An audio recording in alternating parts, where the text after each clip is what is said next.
Hey, it's DrKoval here with you. So I've been doing this procedure since 2021, and so far I have, I would say, maybe around 70 cases done with the patients of different ages, starting 10 years old, and the oldest patient is 45 years old.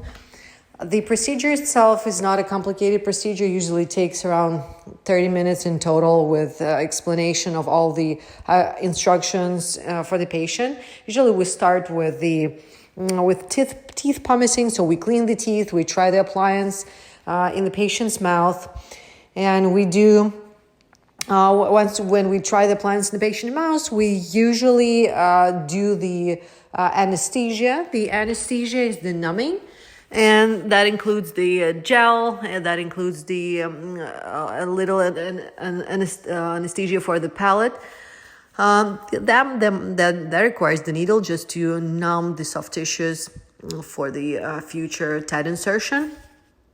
A big part of the procedure is to plan it beforehand. So when we plan it, it's always important to have the cone beam 3D scan of the patient to understand where the soft tissue suture is positioned relative to the patient's nasal septum, because it happens that they're not coinciding, and that the soft tissues are significantly deviated to one side relative to the actual suture.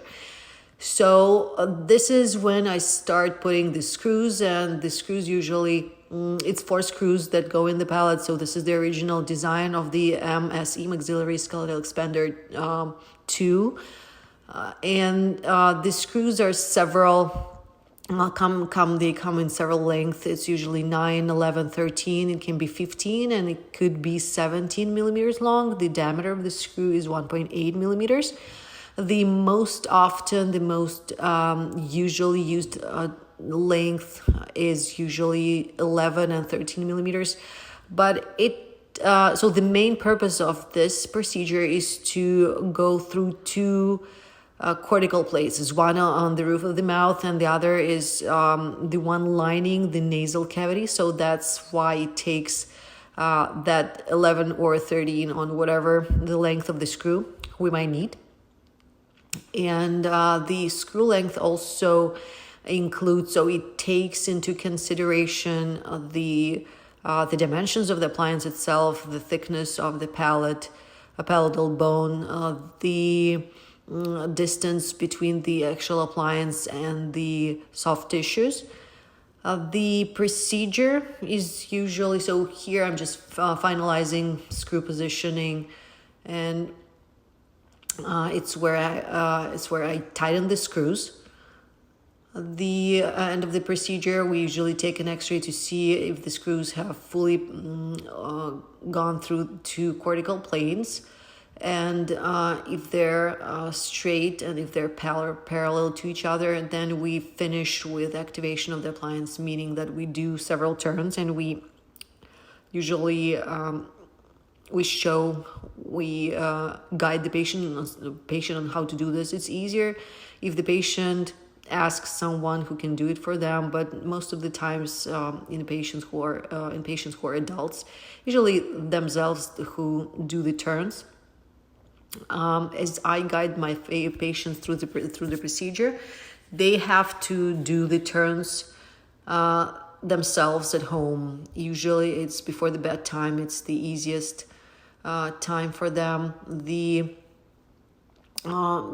activation, the turning of the appliance is not too painful, but the patients, and it's not the actual. It's when the patient is building that.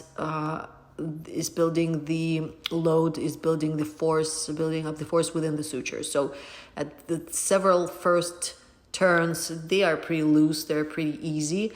The more we go, the more resistant the suture becomes. So then it might be more difficult to turn the screw heading on. You may leave your questions under the video with your comments, and if you have any questions, you can also follow us on Instagram and Facebook.